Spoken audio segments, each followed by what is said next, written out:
5 dimensões da leitura do atendimento, tá? E aí eu vou falar de algumas coisas que vocês vão olhar aí entre o corpo, aonde vocês vão estar olhando entre a emoção, o pensamento, o que que a gente pode encontrar. Então você vai ter que perceber, tem fala acelerada no meu paciente?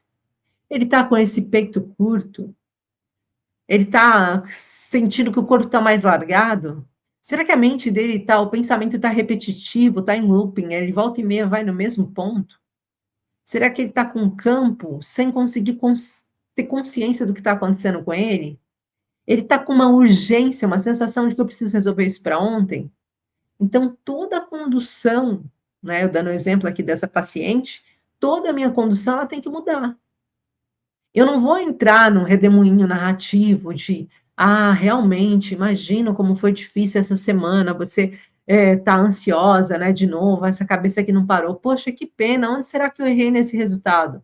Não, você enxerga onde ela está com realidade, sem ego, não importa se ela conseguiu melhorar ou não, importa o que você consegue fazer com ela hoje, e você ajuda o sistema dela a sair do padrão de aceleração.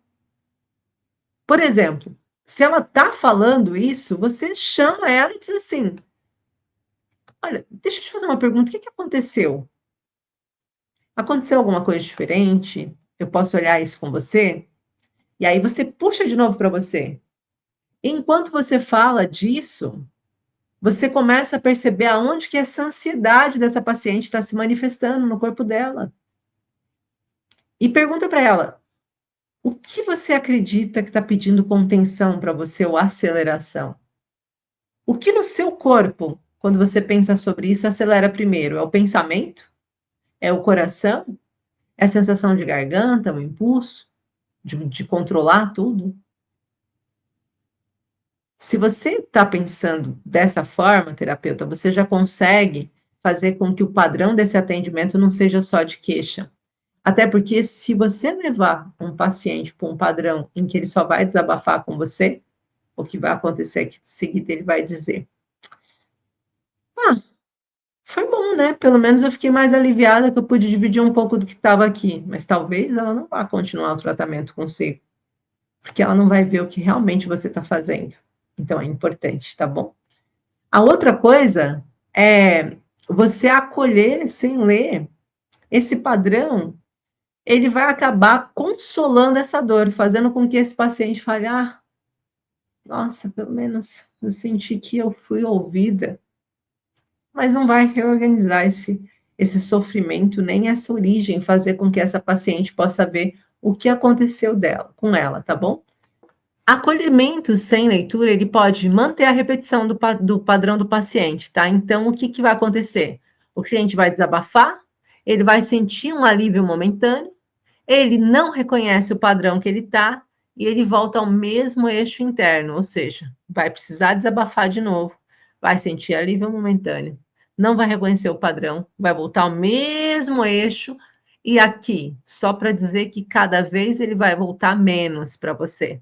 Cada vez ele vai se encher mais e vai voltar menos. Por quê? Porque ele já vai estar num lugar onde ele sente que nada transforma.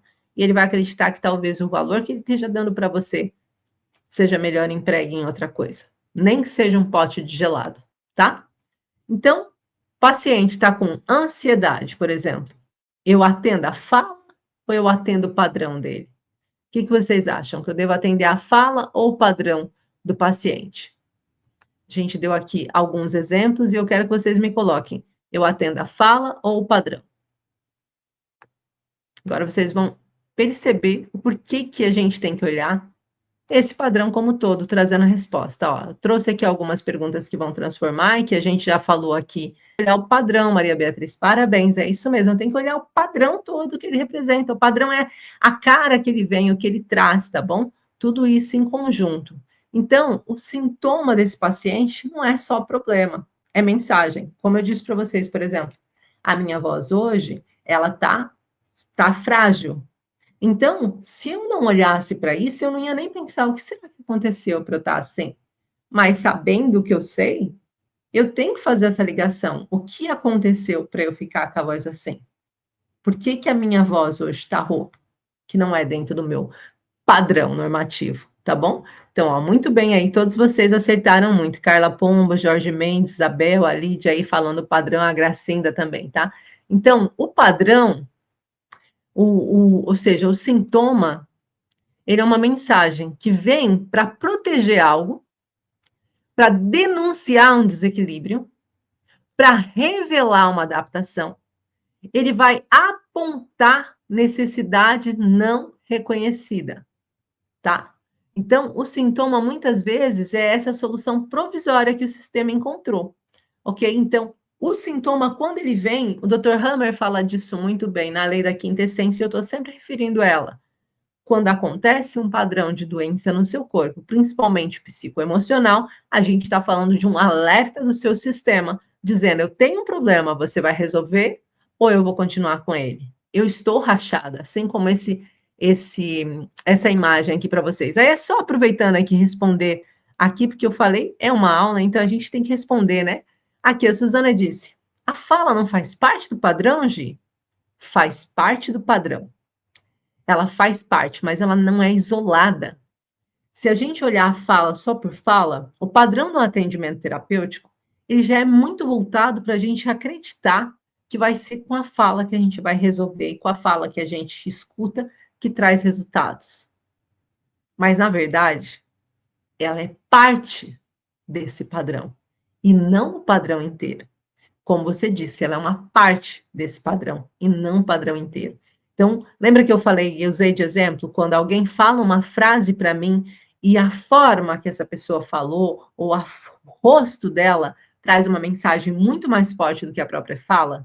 Esse é o problema da gente ter a fala como algo isolado. Ela deve ser olhada como dentro de um padrão de resposta do paciente, tá bom? Espero ter respondido aí você. Então, por exemplo, se a gente analisasse um paciente com insônia, insônia é uma ausência de sono ou vigilância do nosso sistema? Então, quando a gente pensa, deixa eu tirar esse comentário daqui. Então, quando a gente pensa nisso, olha, vamos pensar em conjunto. Um paciente com insônia, ele tem dificuldade de relaxar, ele tem medo de perder controle, ele tem um repouso associado à vulnerabilidade. Se eu dormir, eu vou estar mais vulnerável. Se eu dormir, vai acontecer alguma coisa que eu não vou conseguir me defender. Então, eu preciso estar atento. O paciente, ela está querendo dormir melhor. Mas aí, quando você está no meio do atendimento, você percebe que quando ela relaxa, surge medo, vazio, a sensação de descontrole. Então, a insônia não é só a falta de sono. Ela também uma extensão de eu preciso ter a minha vigilância no sistema, eu preciso estar alerta. Se algo acontecer, eu não posso perder tempo. Eu não posso perder tempo, né? Ainda hoje gravei um conteúdo dentro do aeroporto falando disso. Eu não posso perder tempo, essa sensação. Então, se o terapeuta não percebe isso, ele pode intervir apenas para relaxar esse corpo, para ajudar esse corpo a ter um repouso novamente. Mas se ele percebe o padrão, ele entende que o sistema associa repouso à vulnerabilidade. Então, a condução muda. Você não trata só o sono, você começa a tratar a dificuldade de se entregar sem medo. Por que que esse paciente não consegue mais se entregar, fazer as coisas que antes ele fazia? Então, o sintoma ele não pode ser visto como inimigo. E aí, qual a nossa função enquanto terapeuta dentro do processo? Esse é o terceiro ponto dessa aula, que é muito importante. O campo que nós temos como terapeuta, deixa eu colocar minha carinha aqui para vocês verem também. O campo que nós temos como terapeuta, ele é importantíssimo. Mas o que é isso, Gi? Desculpa. O que é isso, Gi, desse campo? O que é esse campo que nós temos? É a nossa qualidade de atendimento. E esse ponto, ele é muito importante para vocês, terapeutas integrativos, terapeutas holísticos. A gente dá a nossa energia, mas a gente também recebe a do outro. Então, a gente precisa entender isso como um instrumento. E muitos atendimentos, eles não superficializam por falta de técnica, eles superficializam porque o terapeuta entra no campo do cliente sem saber qual é o caminho que eu sigo.